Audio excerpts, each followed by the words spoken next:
Αγαπητοί φίλοι, καλησπέρα σε όλους και καλώς ήρθατε στο 7ο επεισόδιο της σειράς Γεωπολιτικές Εξελίξεις.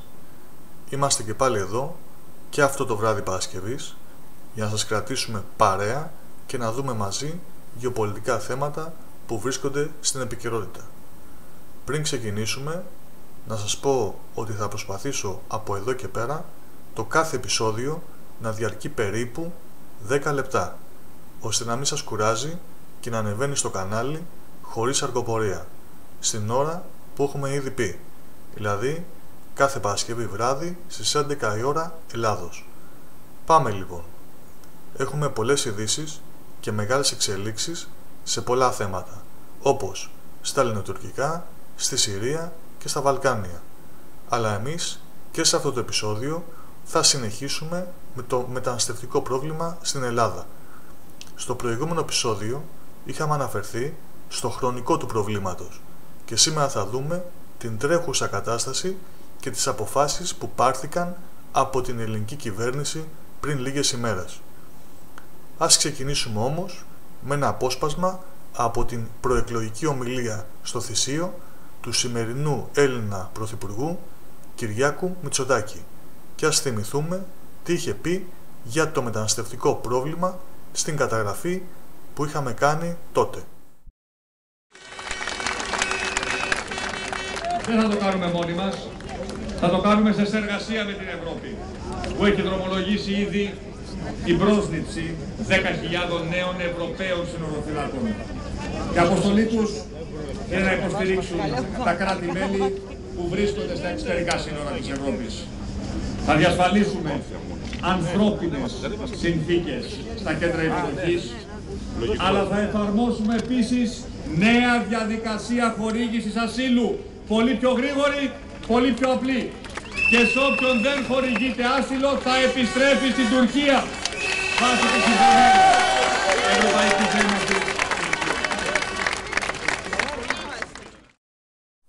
Αυτά είχε πει τότε ο σημερινός Πρωθυπουργός και ας προχωρήσουμε εμείς στην παρούσα κατάσταση. Δυστυχώς, η τρέχουσα κατάσταση δεν είναι καθόλου καλή. Σύμφωνα με συνέντευξη που έδωσε στις 25 Νοεμβρίου στη Real News ο Υπουργός Ναυτιλίας και Νησιωτικής Πολιτικής Γιάννης Πλακιωτάκης, οι μεταναστευτικές ροές προς τα ελληνικά νησιά είναι πλέον ανεξέλεγκτες, αφού η Τουρκία δεν τηρεί τη συμφωνία με την Ευρώπη και έτσι το τουρκικό λιμενικό δεν σταματά καμία βάρκα πια με μετανάστες. Με αυτόν τον τρόπο η Τουρκία και ο Ταγί Ερντογάν αυξάνει την πίεση προς την Ελλάδα και την Ευρώπη. Αυτή τη στιγμή η κατάσταση στα ελληνικά νησιά του Ανατολικού Αιγαίου είναι πάρα πολύ δύσκολη. Έτσι, διαβάζοντας τον ελληνικό τύπο, βλέπουμε από τις ανακοινώσεις του ελληνικού λιμενικού μεγάλη αύξηση στις αφίξεις μεταναστών. Συγκεκριμένα, 19 Νοεμβρίου 549 μετανάστες έφτασαν σε Λέσβο, Χίο και Σάμο. 20 Νοεμβρίου 435 μετανάστες έφτασαν στα ελληνικά νησιά.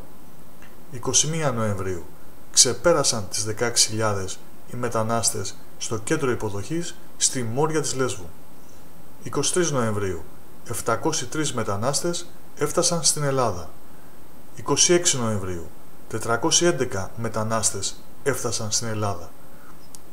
27 Νοεμβρίου περισσότεροι από 200 μετανάστες έφτασαν στην Ελλάδα. 28 Νοεμβρίου τους 18.290 έφτασαν οι μετανάστες στο κέντρο υποδοχής της Μόριας στη Λέσβο. Όπως μπορείτε να δείτε και μόνοι σας, η κατάσταση είναι εκτός ελέγχου πια. Έτσι λοιπόν, μέσα σε αυτή τη τραγική κατάσταση, η ελληνική κυβέρνηση πριν μερικές ημέρες πήρε κάποιες αποφάσεις και εξήγηλε ένα σχέδιο που ανακοίνωσαν ο κυβερνητικός εκπρόσωπος Στέλιος Πέτσας και ο αρμόδιος συντονιστής Υφυπουργός Άμυνας Αλκιβιάδης Στεφανής. Πάμε να το δούμε μαζί. Πρώτα απ' όλα, το σχέδιο της ελληνικής κυβέρνησης πρόκειται να υλοποιηθεί σε δύο φάσεις. Στην πρώτη φάση, άμεση προτεραιότητα είναι η αποσυμφόρηση των νησιών του Ανατολικού Αιγαίου με μεταφορά 5.000 μεταναστών σε ξενοδοχεία και 15.000 μεταναστών σε ήδη υπάρχουσες δομές αλλά και σε νέες που δημιουργούνται τώρα. Ο στόχος είναι η μεταφορά 20.000 μεταναστών από τα νησιά του Αιγαίου μέχρι τις αρχές του 2020. Στη δεύτερη φάση έχουμε 5 σημεία δράσης. Αυτές οι 5 σημεία δράσης έχουν ως εξής. Πρώτη, δράση για τα ασυνόδευτα παιδιά. Καθορίζεται εθνικός συντονιστής σε συνεργασία με το Υπουργείο Εργασίας και το Υπουργείο Προστασίας του Πολίτη και οι ανακοινώσεις θα γίνουν σύντομα από τον Πρωθυπουργό. Δεύτερη, δράση για τις ΜΚΟ.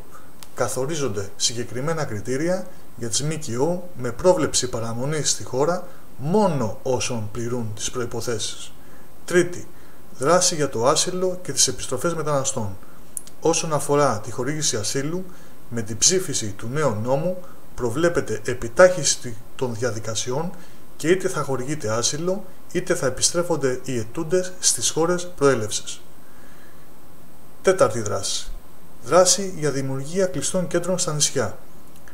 Α.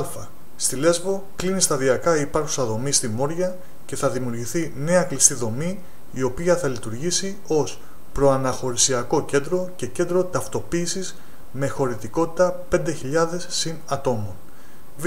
Στη Χίο κλείνει η υπάρχουσα δομή στη Βιάλ και θα δημιουργηθεί νέα κλειστή δομή η οποία θα λειτουργήσει ως προαναχωρησιακό κέντρο και κέντρο ταυτοποίησης με χωρητικότητα 5.000 συν ατόμων. Γ. Στη Σάμο κλείνει η υπάρχουσα δομή στο Βαθύ και η υποκατασκευή δομή θα λειτουργήσει ως προαναχωρησιακό κέντρο και κέντρο ταυτοποίησης με χωρητικότητα 5.000 συν ατόμων. Δ. Στην ΚΟ η υπάρχουσα δομή θα μετατραπεί σε κλειστή και θα λειτουργήσει ως προαναχωρησιακό κέντρο και κέντρο ταυτοποίησης με χωρητικότητα 2.000 συν ατόμων. Ε. Στη Λέρο η υπάρχουσα δομή θα μετατραπεί σε κλειστή και θα λειτουργήσει ως προαναχωρησιακό κέντρο και κέντρο ταυτοποίησης με χωρητικότητα 1.000 συν ατόμων. Πέμπτη. Δράση για στεγανοποίηση διόδων των μεταναστευτικών ροών με τη συγκρότηση ενιαίου φορέα επιτήρησης συνόρων. Θα γίνει πρόσληψη 400 συνοριοφυλάκων για τον Εύρο και 800 για τα νησιά και απόκτηση μέσω δωρεάς της Ένωσης Ελλήνων Εφοπλιστών 10 σύγχρονων ταχύπλοων σκαφών στο ελληνικό λιμενικό σώμα.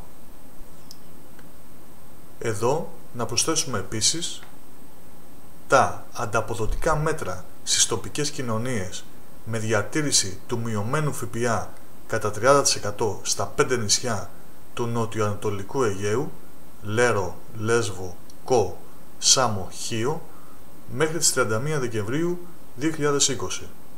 Τη δέσμευση της κυβέρνησης για βελτίωση των δομών υγείας, παιδείας, κοινής ωφέλειας και τουρισμού στις περιοχές που υποδέχονται μετανάστες και πρόσφυγες, τη δέσμευση της κυβέρνησης να λάβει υπόψη την εντοπιότητα κατά τις αναγκαίες προσλήψεις που θα γίνουν στις δομές και τη δημιουργία ειδικού ταμείου με το ποσό των 50 εκατομμυρίων ευρώ για το 2020, το οποίο θα χρηματοδοτήσει το πρόγραμμα Αλληλεγγύη που θα υλοποιήσει το Υπουργείο Εσωτερικών για τη στήριξη των Δήμων που θα επιβαρηθούν από τη φιλοξενία προσφύγων και μεταναστών. Αυτό λοιπόν είναι σε γενικές γραμμές το σχέδιο της ελληνικής κυβέρνησης, το οποίο έχει αρχίσει ήδη να υλοποιείται με τη μεταφορά μεταναστών και προσφύγων από τα νησιά προς την ενδοχώρα, παρουσιάζοντας όμως πολλά προβλήματα, τα οποία προέρχονται κυρίως από τις αντιδράσεις των τοπικών κοινωνιών, όπου πολλοί κάτοικοι δεν θέλουν τους μετανάστες, αλλά και από τους ίδιους τους μετανάστες, όπως πρόσφατα συνέβη, όπου αρνήθηκαν να μείνουν στα δωμάτια ενός μοναστηριού στην επαρχία, και αυτό κυρίως επειδή επιθυμούν να βρίσκονται κοντά στην πόλη της Αθήνας για να μπορούν να έρθουν σε επικοινωνία με παράνομους διακινητές και να περάσουν στην Ευρώπη. Αγαπητοί φίλοι, κάπου εδώ φτάσαμε στο τέλος και για το σημερινό 7ο επεισόδιο της σειράς Γεωπολιτικές Εξελίξεις. Θα συνεχίσουμε και την επόμενη εβδομάδα με το ίδιο θέμα, συμπληρώνοντας κάποια δεδομένα που ξεχάσαμε στα 2 πρώτα επεισόδια, αναφέροντας ό,τι νεότερο υπάρξει και αναλύοντας την κατάσταση που διαμορφώνεται από εδώ και πέρα. Σας ευχαριστώ πολύ που ήσασταν και πάλι κοντά μας και μας παρακολουθήσατε και αυτό το βράδυ. Ραντεβού την επόμενη Παρασκευή και μην ξεχνάτε να εγγραφείτε στο κανάλι στο YouTube αλλά και στη σελίδα στο Facebook. Καλό βράδυ σε όλους.